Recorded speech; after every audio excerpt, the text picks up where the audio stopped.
I'm Aaron Murray with Dusty Strings, and I'm here to give you a little introduction into how to outfit your new Dusty Strings flight case to fit your particular harp. You're going to need a number of items to get started. Some of these items have come with the kit that you received, others you'll have to hunt down. We're going to need a tape measure, the foam blocks that came with your kit, some various cutting tools for the foam, which we will go over later, the paper chart that also came with the instruction manual you received, and Sharpies, pencils, anything you have around that will write on foam. So the first thing to do is to lay your harp down so that the lid is in an upright position. The stickers on the front of the case will tell you that you've got it correct. When you open the harp case, there's a lid stay that should hold the top of the case in the upright position so it doesn't fall over on you while you're working on it. We also have a couple of corner pads, which we will go over in a moment. Once you've opened the lid, it's a lot easier to remove it to do the rest of the fit up of the harp. So to do that, the lid stay is secured by snaps. Simply pop it off, push it to the side, and then you can take off the lid portion of the case. To do that, simply lay it back and pop it off like that.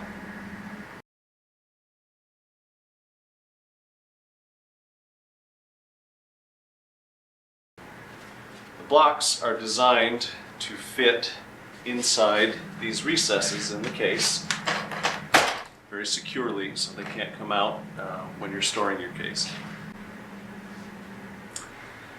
So for this demonstration video, we're going to be setting up the flight case for Dusty Strings Crescendo 34. The way the foam works is we have one block of foam on one side, one block of foam on the other side, and together they hold the harp nice and snug inside the case. In order to figure out what size blocks you'll need for what locations in the case, we need to take some measurements. The instruction sheet that you got with your case should have some measurements and some formulas for you to go through that'll help you determine what size blocks to use and where. It's easy, don't worry about it. So there's three main locations we're going to be focusing on. The base of the harp, the top of the body about 36 inches above the base, and the pillar, again, about 36 inches above the base. We'll deal with the top corner pads in a little bit. With this harp, we're going to start by measuring the bottom of the body at its widest point. Don't worry about if your harp has a thinner pedestal that it's resting on. We're not going to focus on that right now because the foam is soft enough that it will contour itself around little protrusions like that. We're going to focus mainly on the large face of the body. In our case here, we've got 13.5 inches. Feel free to round down to the nearest half inch. Again, the foam is squishy and we want to give it a little bit more room than less room. Feel free to write these numbers down on the sheet that came with your instruction kit. It'll save you a lot of hassle later. So about 3 feet up, roughly 1 meter, is where we're going to take the measurement for the top of the body. And I have 6 inches there. And again, about 3 feet up, we're going to measure the width of our pillar. And we have a little bit more than 1.5 inches there. Now it's time to do the math. In your instruction sheet, there were some numbers listed for figuring out what size, what size blocks you're going to need to keep the harp centered inside the sides of the flight case. For the base or bottom of the harp, we're going to be taking 16.5 inches minus the dimension you got, which in our case was 13.5. That leaves us with 3 inches left over. Divide 3 inches by 2, and that gives you 2 blocks at 1.5 inches. It's a good idea to write those down here. So 2 at 1.5 for the base. At the top of the body, we're looking at 8 inches minus our 6 inches, leaves us with 2. That one's pretty straightforward, 2 blocks at 1 inch. The pillar is a little bit different. Harps do not have centered pillars generally. If your harp is more of a Paraguayan style where the pillar is in line with the behind the strings or perfectly centered on the body, go ahead and do those same measurements and divide by 2.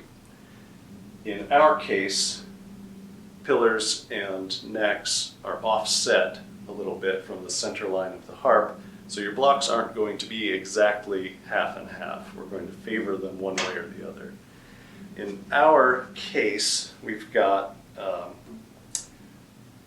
5 inches minus our 1.5 inch dimension is 3.5 inches. To make up 3.5 inches, since our blocks come in 1/2 inch increments, I'm going to start with a 2 inch and a 1.5 inch to make up that 3.5 inches for the blocks. We're going to end up putting the taller of those 2 pads in the case half that we have lying down right now, and we'll put the smaller one in the lid.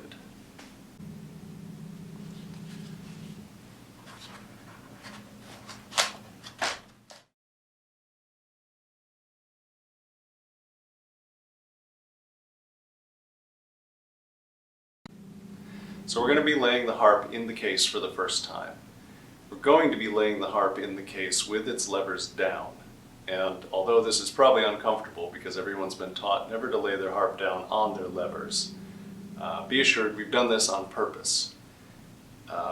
In order to see that we have adequate clearance between the levers and the side of the case, we need it to be laying down this way.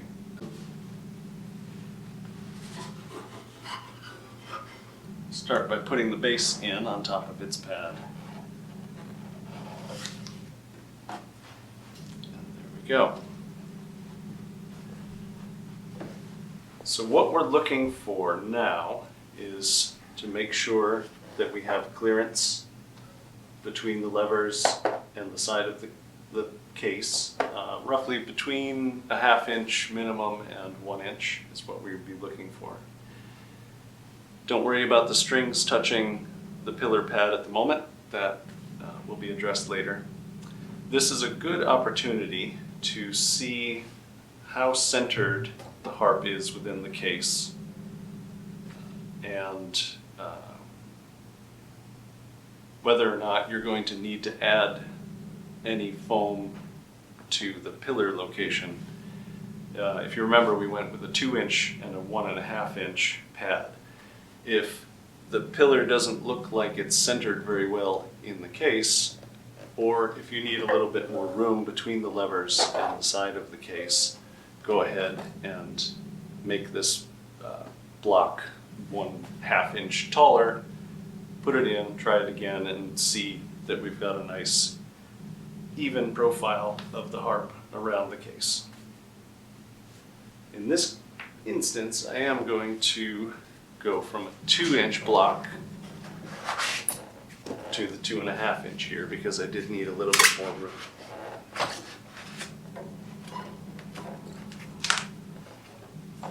There we go, that looks better. Also, what we're going to be doing is making sure that the harp is nicely centered from top to bottom. So scoot it around, make sure we have a nice even amount of room. We want to maximize the amount of room, not have it pushed really far one direction or the other. So for this guy, right about there looks pretty good. Next, we're going to be focusing on getting the correct height block for the base. So now that we've got the harp centered inside the case. We need to know what size block to put in the base to support the bottom of the harp when the case is standing upright. We're going to be putting a piece of foam in between the inside edge of the case and whatever the most significant flat portion of the base is that we're going to be supporting. In this case, we've got some cutouts and some little contours in there. We're not going to worry about getting too detailed on trying to fit the foam in there because it will conform rather readily to any shape that's in there. So for us, I'm going to measure from the bottom to this inside edge of the black rubber strip that represents the inside of the case, and I've got 2.5 inches. If I had 2 3/4 inches or I was short, we can shift the harp up and down a little bit to make sure that we're grabbing a nice 1/2 inch measurement that will work with one of our pre-cut blocks. So in this case, 2.5 inches. Scoop the harp up a little bit. Put that in there. Scoop that down. And that's how it's going to be supported. Some harps have legs or feet attached to the bottom and will be difficult to fit within the case properly. In some cases, if you need to put the harp inside the case and you're a little bit light on room at the top, you can remove some marked pieces of foam in the base that will allow the feet to then sit a little bit deeper into the base of the flight case itself. There are little corner pieces here that are marked out and almost through cut, and to take them out you would just continue the cut along the score line with your knife, pull them out and try fitting your harp in again and seeing if you have enough room at the top.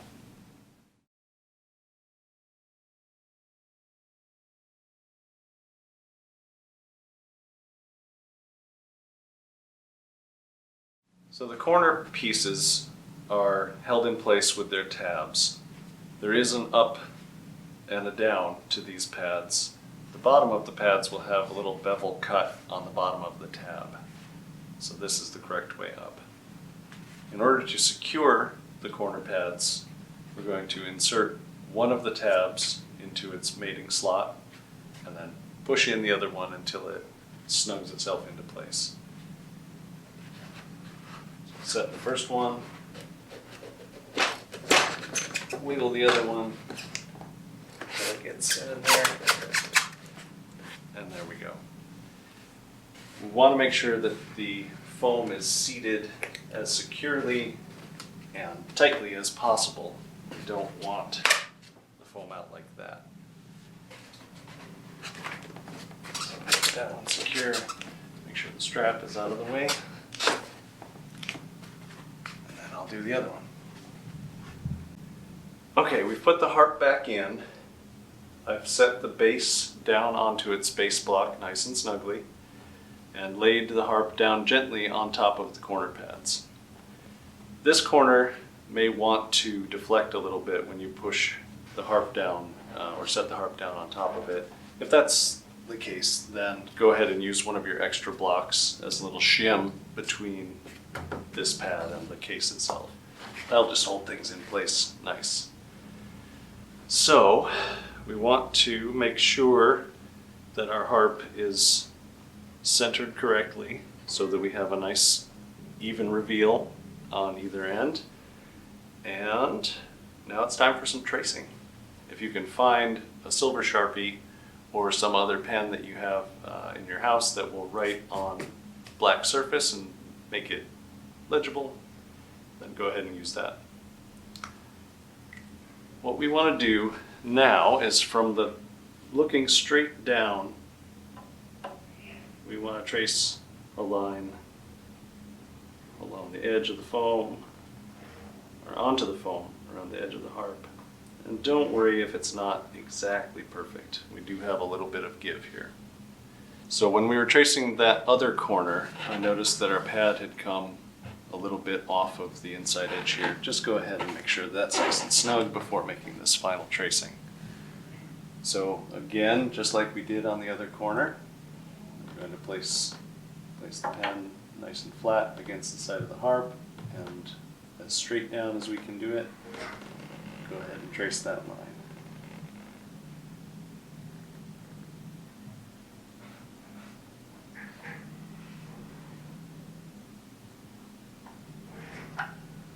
Perfect.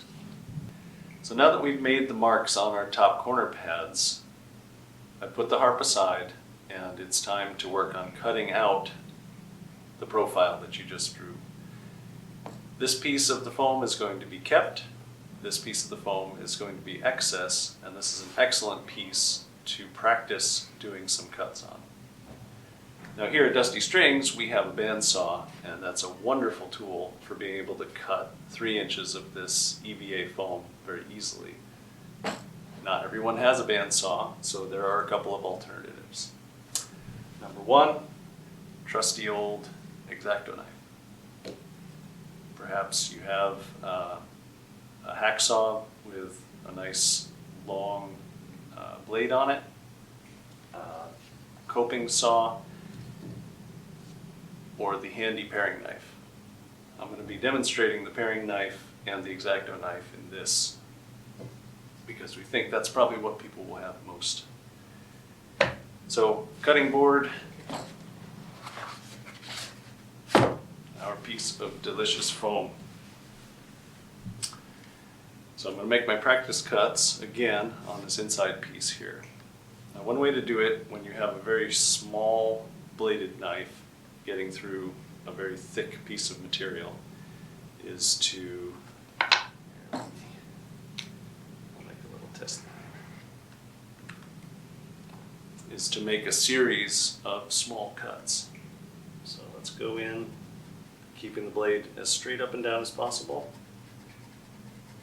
Make little sawing motions. And then push the piece away and continue that process all the way down. This doesn't leave a very beautiful cut, but it is functional. What's better is if you have a blade that is the full height or thickness of the foam, and we'll try and do that. We've used serrated knives, or we've tested serrated knives, and just like this, the more serrations you have on the blade, like a bread knife, it makes kind of a scalloped look to it, and it's not wonderful looking. So we're going to suggest using a nice sharp paring knife, and I'll give that a go. Let's see how it works. Straight up and down.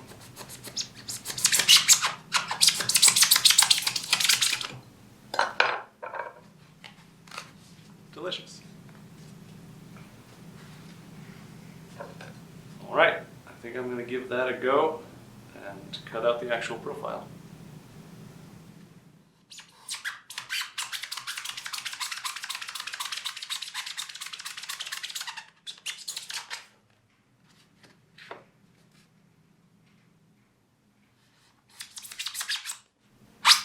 These cuts don't need to be very precise. Again, the foam is very, very forgiving.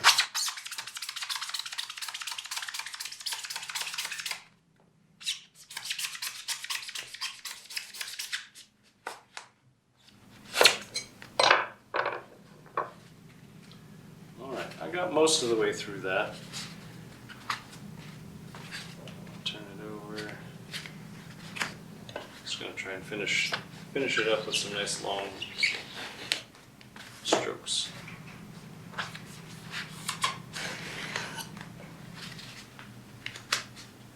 There we go. Not too bad. So then this piece will go back in our case.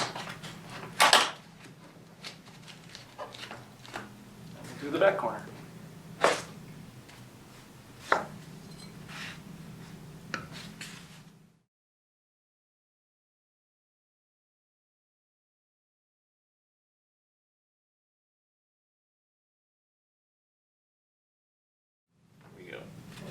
clean up any little pieces that are left over by peeling them off. EVA foam is a non-reactive, non-abrasive foam that's typically used in things like yoga mats or sporting good handles, those flip-flops. So you should be very familiar with it, and it is perfectly safe for the finish of the harp.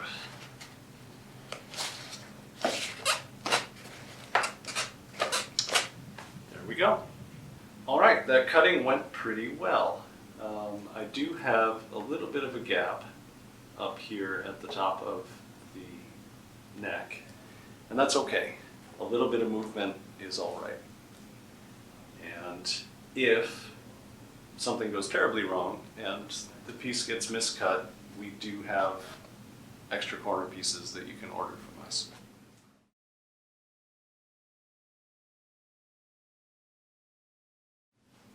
When the harp is laying down and the pillar is being supported by this block, the strings are going to make contact with the top of the block. Depending on your harp, that may or may not be an issue. In this case, I'm just going to show you that making a little line here between the pillar and the first string will allow us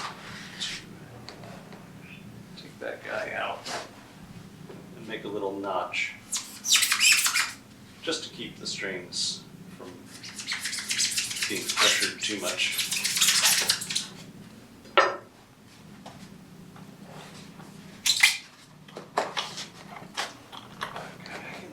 There we go. In some cases, your harp might have a T-cap or a T-brace, which is a thin piece of wood that sticks out from the side of the pillar, like on this one here. In our last setup, we trimmed away a part of the pillar block to make sure that there wasn't any pressure on the strings. We also want to do the same thing in the event that you do have a T-cap there, because these are delicate pieces of wood. All we really need to do is, after the setup has been done, rest the harp on there for a little while, and the T-brace or T-cap will leave a little impression on the top of the foam. All we need to do then, take the trusty knife, cut a little bit more off than that impression shows.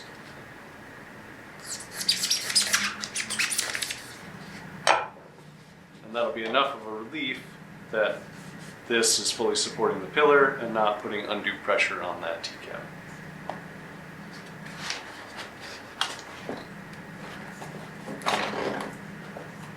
Like so.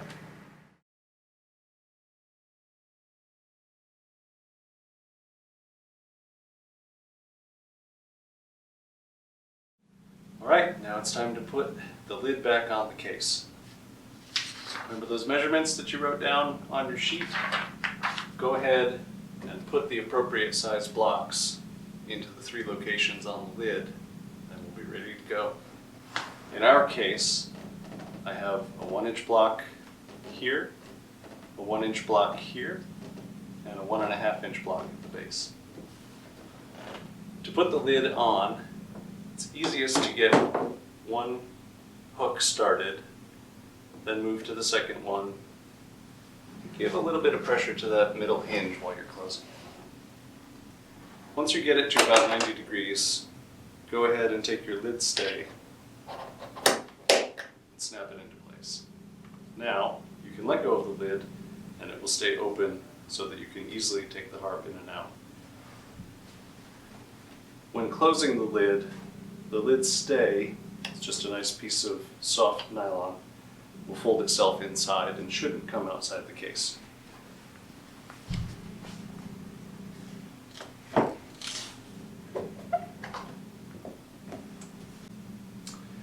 So when you close the lid, the base of the harp may just snugly touch on the lid as it's closing. Don't worry about that. The foam, again, is resilient and will form itself to your harp as things move along. What we're looking for when we close the lid is to have a little bit of resistance. That means that when the latches are engaged fully, the foam is pressing nice and snug on the sides of the harp and keeping it locked in place. For doing up the latches, I like to start on the base and make sure that everything is lined up nicely, and then secure that latch. Then go ahead and move to this center latch under the handle. There's going to be a little bit of a tug here. Just make sure things are lined up nicely and latch it down in place. Then go ahead and secure the rest of the latches. Make sure your tag isn't stuck inside the case. And just as you're going along, and make sure things are nice and lined up. There we go. All right, we've closed the lid. It's all latched up. I've stood it up. When you've got it like this, go ahead, just give it a little shake. If you feel the harp rattling around inside, you might want to recheck your measurements for the pads. Go ahead and feel free to upsize the pads the next half-inch increment if necessary. If there's more than about an inch not allowing the lid to close, then you probably have too much foam.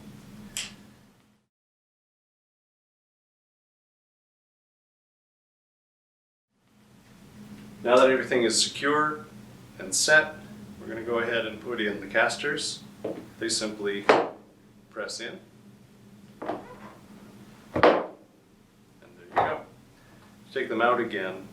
Go ahead and hold the case firmly. Grab the caster and just pull it out.